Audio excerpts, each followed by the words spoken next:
Hello everyone, it is January 13th, 2019.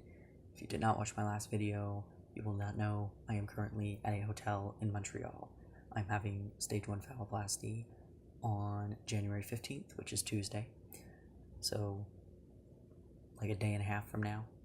And I'm making this video to process my feelings about being here by myself for this surgery.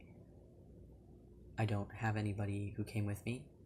I will not be seeing any friends or family until the 23rd, and I'm supposed to be discharged from the convalescence care home on the 25th in the morning. My mom and dad are going to be coming down to Montreal. They're going to drive down and pick me up, and then we're going to drive home on the 25th. So they're going to be coming down on the 23rd, and they won't make it into town until the evening. So I'm basically only going to have like one day that I'm going to actually see them before I'm discharged, which means I'm alone in the hospital and the care home for almost 2 weeks, about 11 days or something, maybe 10, I don't know, it's over a week anyway. And it has been a long process trying to accept that and be okay with that, come to terms with that. And I'm just gonna kind of go through this now. So I think it was once I found out exactly, like I got the confirmation that January 15th was my date, they give you not a lot of time to submit your travel plan to them. And so I had to kind of scramble to finalize the details. And I had been thinking, before I even got the confirmation, I had been thinking a lot about who was going to come with me. And when I first mentioned surgery to people like my family and stuff, of course everybody's like, oh, if you need anybody, I can be there for you. I'll drive you down. Yeah, sure. I had so many people saying like, oh man, yeah, I'll help you out. This is super exciting. I'm gonna, I'll be there for me. Give me a call. I'll be there for you. Just give me a call. And I knew at the time, I was like, a lot of these people don't actually mean it. They think they know what they're agreeing to do or offering to do, but they don't really know what that means and how much of a commitment that is. And so I didn't really trust most of those interactions to begin with. But a part of me, like deep inside, was like, I really hope that somebody is actually there for me. And life happens, and 2 weeks is a long time to ask somebody to give up. People have jobs, they have lives, they have family, they have friends, they have things that they need to do, and they can't just drop 2 weeks of their life to come and take care of me. And when the date came around and I looked at all the people that had offered, it wasn't feasible for any of them at all. And I knew that deep down, but I had always kind of hoped that somebody would be able to. And it just kind of dawned on me one day that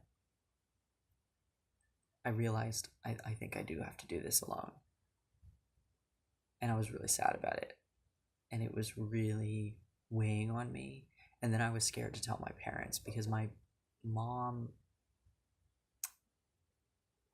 kind of, I don't know, that hurt me the most, because my mom had been saying for a long time, like, yeah, no, I'll be there for you. I'm going to take time off work. I'm going to do this. I'm going to do that. And then as soon as the consultation came around last year, all of a sudden she wasn't there. And it was a bunch of excuses about why she couldn't come. And that was only 2 days. We traveled, my little sister ended up coming with me. And we traveled to Montreal all day on the Sunday, went to the consultation Monday morning, and then got back on the train and got home Monday evening. It was 2 days. and all of a sudden it was too much for my mom to handle. And I think that she was scared, and I think that she was nervous, and she just didn't want to accept it, and tried to come up with all these reasons why she couldn't come, to try and make it seem like that wasn't the case, that it just, the outside forces weren't allowing her to do it. But I think she was just scared, and couldn't handle it, and didn't want to have to handle it. So my little sister came with me, and we had a good trip. I mean, there was a lot of missteps along the way. I had never traveled out of Ontario ever, never really been away from home, and never been on a train, never been to a hotel, nothing. So those were a bunch of firsts for me, and thankfully, and God bless her, that my sister came with me, because I would not have been able to do that by myself. And that helped this time, that I had taken the train before, I'd been to a hotel before, I've been to Montreal before, because if I hadn't, and this was the first time, this would not have gone well for me emotionally, because I have really bad anxiety. I have really, really bad anxiety, and I was able to calm down, and I was able to anticipate things better because I had done it before. And if you're wondering why my sister isn't with me this time, it's because she's under 18. She would not be able to come with me by herself. She would have if she could, but she can't stay in a hotel by herself while I'm in the hospital. So it's not legally possible. So that's why she's not here. But as for why everybody else isn't here, honestly, I don't know. If they wanted to, like, legitimately 100% wanted to, they could make it happen. But part of this process for me has been accepting, acknowledging, and realizing that it is not anybody's obligation, regardless of blood, friendship, relationship, whatever. It is not anybody's obligation to take care of me. It doesn't matter who they are. They are not obligated to take care of me. They're not obligated to give up 2 weeks of their life for me, and I shouldn't expect that of them.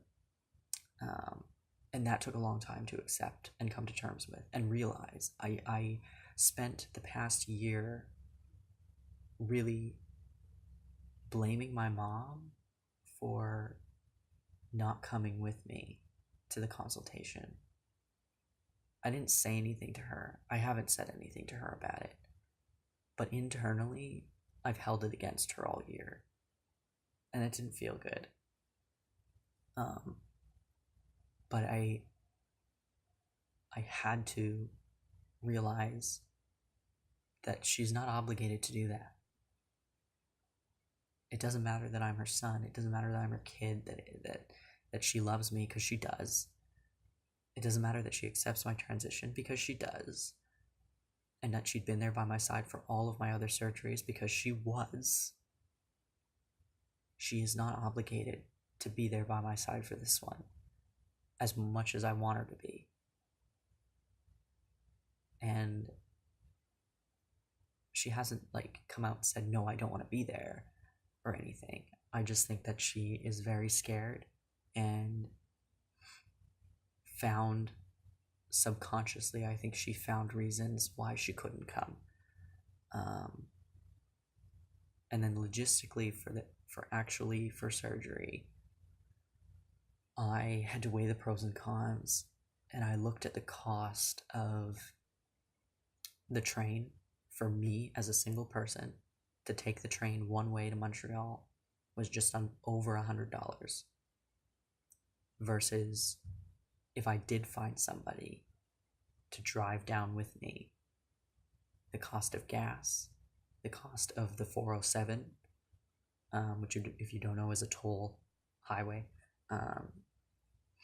the cost of a hotel for the person coming down with me, because I'm completely covered, but the person with me is not. My food is covered, my boarding is covered, everything's covered for me. The person who's with me is not covered. And therefore, I couldn't ask somebody to pay out of their pocket for that stuff when the only reason they're here is because of me, which would mean I would be the one paying for it. And the cost of getting home, which I do have to deal with, I have to pay for the gas in the 407 for the trip home, as well as the trip for my parents to come here. So that's already 2 ways. And their hotel costs money, and they're only staying 2 nights. But if somebody had stayed almost 2 weeks plus 4, potentially 3 or 4 trips of the car, that's a lot of money. And I weighed the pros and cons and went, this is not worth it. Because I don't have somebody who is like jumping at the chance to help me.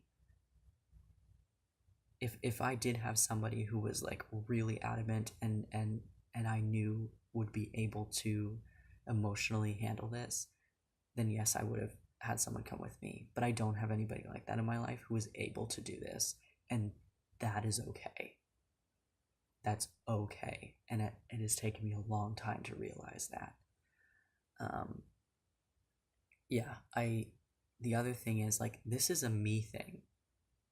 This is completely I'm excited for this thing. Nobody else is really excited. I have, people are excited for me, but it literally affects nobody else that I'm getting a penis. No one else. I'm not in a relationship, so I don't have a significant other who would be also excited about this new prospect of a different, part of our relationship blossoming. I don't know. But like, nobody else cares. In the grand scheme of things, this doesn't affect anybody else. So it felt like something that I have to just do for myself and allow myself to experience and not have to deal with other people's emotions about it, because I find that I don't process other people's emotions very well. I don't know if I'd be able to handle the anxiety of my friends, family, or whatever if someone came with me and during my recovery was like hovering over me, super nervous and scared for me, because I already have my own feelings about all this, and I don't need to deal with other people hovering over me and exuding their own emotions into the situation. I think that this week and a bit of recovery before I have to see my parents might be a good thing, because that way I can process and feel and heal without having to put on a brave face or act excited, because I don't know if I'm going to be super excited when I see it for the first time. I may cry, I may be upset, I may just feel overwhelmed, and I don't want to have to put on a happy face for other people to make it seem like this was worth it, because sometimes you feel that pressure of like other people in your life saying like, you got what you wanted, this is amazing, and you feel that like post-op depression, but you don't feel safe saying that to anybody because you think that they're going to be like, oh, so you're not actually trans, kind of thing. So I think that being able to process my emotions about it for just over a week before I have to see anybody from my personal life, I can just deal with strangers and heal properly and safely, and not have to deal with other people's emotions might be a good thing for me.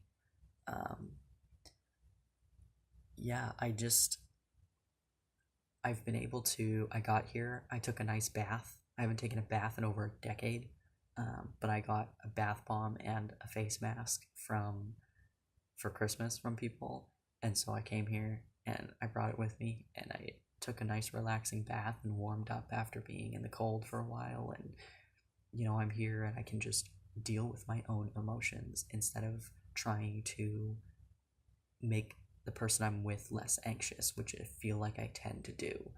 I try to like make everybody else think everything's okay when I'm just trying to process. I just like to be alone, and I just want to process on my own and not have to talk you off a ledge about the situation when I'm trying to calm down. So I think this is a good thing. We're gonna see. I will probably make another video about this after surgery. I may even make another video tomorrow when it's the night before and I'm panicking. If I do panic, we'll see. But I just wanted to put this out there because I'm sure that there are other people in the world right now who are, or in the future, or in the past, have dealt with this situation, are going to deal with this situation, or are currently dealing with this situation as well, where you're alone and you're trying to process the emotions of not having somebody with you during these big moments, and trying to, deconstruct all of the expectations that we put on the people in our lives, and the stuff that like I've been pushing on others. I don't know. I feel bad now because of the, like subconscious anger towards especially my mom, but like just other people in general, because they're not here with me. I feel upset about it because, like I said, it's no one's obligated to help me, and they are gonna help me. It's just gonna be when I get back home.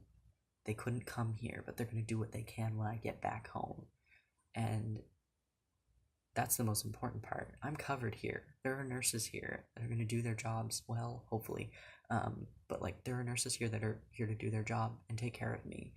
I don't need someone from my personal life to take care of me here because other people are going to be doing that already. I do, however, need someone to take me home. I do, however, need somebody to take care of me when I'm back home and help me out when I'm home. And that's where the help is the most important, just logistically. So yeah, the other aspect of this is other people's thoughts about it. When I've told other people that I'm coming by myself, some people are like really offended by that. They're upset at my parents, especially, because everyone just assumes like, oh yeah, well, most people in my life don't know what surgery I'm having. They just know I'm having surgery. They have no idea I'm trans. They have no idea about phalloplasty. So they're like, you're having a major surgery and your parents aren't going to be there. And you have to travel all the way to Montreal by yourself and no one's going with you. And that added fuel to the fire because at the point where I was still really upset with my mom and blaming my mom for not coming, I had also all these other people who were moms. I work and I'm surrounded at work by mothers who have kids around my age, telling me like, that's wrong. If my kid was having surgery, I would drop everything and go, and having all these other people input their own emotions into the situation, especially at that point where I was feeling anger towards my mom, wasn't helping. It made it worse because I was like, yeah, you're right. Yeah, you're validating my feelings of hatred towards the situation. When now that I've taken a step back, I go and I realized what I've mentioned previously. Just because they would do that for their kids, or they say they would do that for their kids, you never know, right? Like they don't know the full story with me, so therefore they can't get a full grasp of what's going on, and they also are not in that situation. Who knows, 10 years down the line, if their kid is going through this, their adult kid, I'm an adult, I'm 22, I'm not like 12, who's to say they would drop everything and go to Montreal for 2 weeks for their kid? So it added fuel to the fire, and I was looking for that at the time. I was looking for people to validate my anger, and now that I'm out of it, and people were still like, God, you're going by yourself? That's terrible. It was like, I could just say like, yeah, I mean, it is what it is. I can't ask people to do that for me, and it's, I just need to trust myself. I've done all this myself up to this point, and it just needs to, you know, this is the way it's happening. I just need to accept it. I need to be a grown-up about it, and I need to just move on. I'm sure I'm going to be lonely. I am sure that there's going to be a point where I'm going to be very lonely in the hospital and wish that someone was there for me. But I'm able to video call my family. I'm able to call them and talk to them. So, I mean, you make do with what you can. And I just wanted to say that out loud and put that out there for anybody else if you're going through this, or trying to make this decision about whether or not someone's coming with you. Thank you for watching. If you are interested in anything else related to phalloplasty, please let me know. By the time you guys see this, I'll have already had it and been home and had the time to upload this video. So reach out if you have any questions or comments or helpful suggestions. If you've had phalloplasty before and you want to chat, let me know. Thanks for watching. See ya.